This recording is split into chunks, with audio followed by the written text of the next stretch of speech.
Welcome back, everyone, to the Bitcoin Business Bureau. I'm your host, as always, LitecoinLeader. I am talking about inflation today, which is a major topic, has been for the last 6 months, probably more. But I'm going to talk about it in a different way because I wanted to ask a question that it seems like no one's asking, right? The central banks have been saying we're targeting an interest rate or an inflation rate of 2%. And we know that we're not hitting it, but we're trying to get back in line to get that 2% number. Well, my question is this: where did that 2% figure come from? Is it a good number or not? Is that making life better or worse? This is going to be kind of a two-part. This is the first part to talk about where did that 2% come from. The second part is going to be tomorrow's video about is that a good thing or a bad thing? And can we live in a world with negative inflation or deflation? We'll talk about that, and it's happened in the past. That's a little foreshadowing. I'll get to that in a minute. But before I do, if you like this kind of content, I really appreciate the like, the share, the subscribe, and the notification button. Hitting all that stuff really helps out the channel, helps get the algorithms, defeat the algorithms, gets this video in front of more people that might want to be interested in this kind of content. And of course, I always love it when you leave a comment. I read them all, I get back to them all. Also, please, if you can, if you like the content, share it on some form of social media, Facebook, Twitter, something, to get it out there. Get somebody that doesn't normally see these videos to take a look. So let's go right into it. Inflation, 2%. Where did it come from?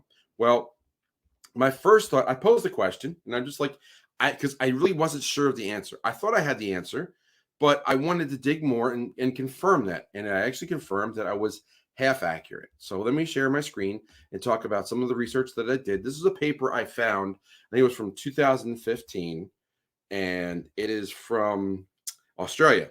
And if I dig way down to page 18, this was my first hypothesis of what I thought the answer was, which was that I thought that we were trying to match the inflation rate of gold. Because I remember, I think, reading Bitcoin, the inflation rate of Bitcoin was targeted to match gold or even beat it in the long run. So I found this, and I think this kind of matches what I was saying. It says in the second row here, it says figure 18 that's the figure below here, shows that over the last 4 decades, which goes up to about 2014, the amount of gold mined in the world has increased from whatever these numbers are, giving a compound annual growth rate of 2.2%. So that matches what I thought was the answer, was that for 4 decades, the average gold discovery rate was 2%. So the central banks seem to be mirroring the gold inflation rate of saying, like, and I can see the logic behind this, right? The logic would be, okay, we've got 2% interest, 2% interest historically for gold for the last 30 or 40 years. It would make sense that central banks that are creating inflation or targeting inflation rate would target the oldest form of money in that inflation rate, which is gold, and 2%. So I almost ended there, but I dug a little further and said, where did the Fed come up with their 2% rate? Well, on the Federal Reserve page, what does the Federal Reserve rate aim for inflation of 2%? Why do they target 2%? Well, the FOMC, the Federal Open Market Committee, judges that inflation of 2% over the longer run, as measured by blah, blah, blah, as the CPI index, is most consistent with the Federal Reserve's mandate for maximum employment and price stability. So they are trying for maximum employment and price stability, and they figure that 2% is the right answer. Now, is that proven over time? I don't know. That should be challenged. For many years, inflation in the U.S. has run below the Federal Reserve's 2% goal. That is a true statement, because there have been many years that they ran below 2%, but there are years that they far exceeded it. So we're going to have to do a little bit more homework. But I dug a little further, and I found 2 more articles that the Fed's target for inflation is a made-up number that lacks any concrete evidence. That's kind of the point. This is an article from just last year in December of 2022 from Fortune magazine that says it all goes back to a speech from New Zealand, where New Zealand was, so the de facto target is 2%. But where did it come from? And if you dig way deep into this, you'll find that it comes from a casual remark from New Zealand TV. And this was an article I found, I'm not even sure where, but I'll show these links. But Don Brash, who I think was, I'm going to find his title here. So New Zealand was having a big problem with inflation back in the 80s, okay? And Don Brash became the governor of the Reserve Bank of New Zealand in September of 1988. The rate was 15%. I'm not going to read all this, but Roger Douglas, New Zealand's finance minister, went on TV to talk about the approach to monetary policy and said that they're shooting for between 0 and 1%. That was just his number off the cuff.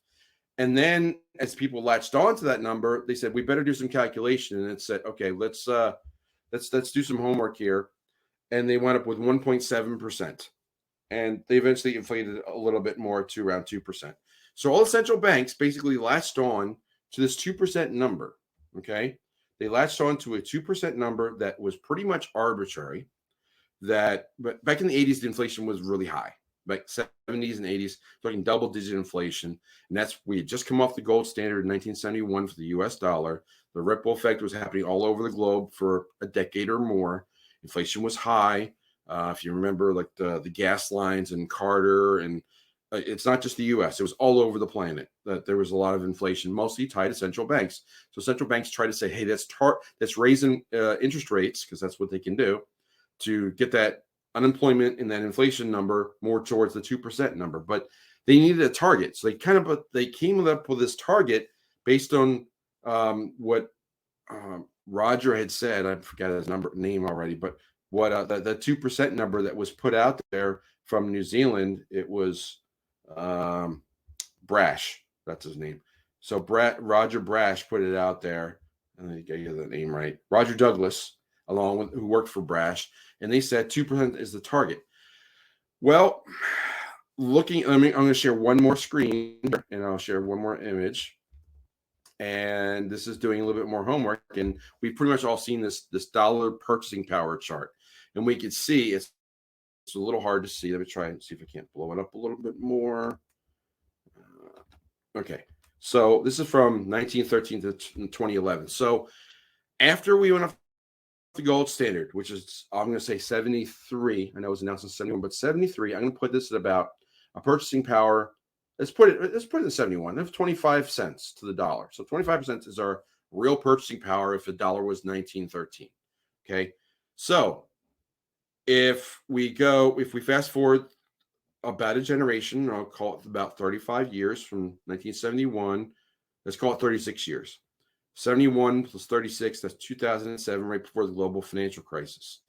Going forward, the inflation rate of 2% should lead to the real purchasing power being cut in half. So from 25, we should go to 12.5. Well, we went down below 12.5 before in 1981. So in 10 years, we're cut in half. Then we cut down even further. 36 years later is 2007, right before the global financial crisis. This is about somewhere between 3 and 4%. You can't even, so low you can't even tell. It's called 5%. So we had cut down like 4 to 5 times our purchasing power. So this is where I'm going to share one thing I shared from a long time ago from my real estate background, which is a rule of thumb that I learned, which is called the rule of 72. The rule of 72 basically says for smaller interest rates, basically between 1 and 15%, you get, or it works even up to 18%, close enough. You could take the percentage and divide it into the number 72, and the number of times it goes in is the number of years that you would either double or be cut in half based on inflation. So if your inflation rate was 6%, and by the rule of 72, 6 goes into 72 12 times. So on 12 years, if you were earning 6%, your money would double. If you were experiencing inflation of 6%, your money's purchasing power would erode and be cut in half in 12 years. So that's where the rule 72 applies. So going back to that chart where I said 1971 and a 2% target, rule 72 says 2 into 72 goes 36 times. That's where I came up with 36. So 36 years after 1971 would be 2007. We saw it was between 5 and 10 cents, not cut in half. It was more than cut twice in half. So it's like below a quarter of where it was in 1971. And yes, while the earlier article did say that historically they've been below 2% in certain years, yes, that's true. But this 2% is an interesting target. It's really arbitrary, and 2% happens to wind up being about a generation, which is typically described between 25 and 40 years, depending on what you read. But this is called 35 years as a generation. That's probably about a generation in your family. Your grandparents may be 60 to 70 years older than you. That gives you 2 generations kind of visibility there. You get an idea. right? You have kids in your 30s. There's a generation. That's so the next generation should experience, according to 2%, losing their purchase power, being cut in half. But as things happen more quickly or faster, you can see the inflation, like 3-4%, doubles that speed. 4% would double that speed, and they make it 18 years instead of 36. So this is where like inflation really is a silent tax, or in some words, I would agree with, it's a theft of your value, of your purchasing power.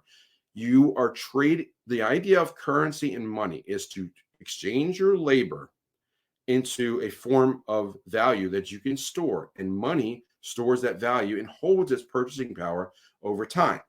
So if I work 8 hours today and I get paid for them, but I don't need to spend the 8 hours on my bills, I want that in the form of money that will hold that value of 8 hours of labor, so I can spend that 8 hours of labor that I already worked at a time in the future, and hopefully will be worth at least 8 hours, if not more, of labor at that time.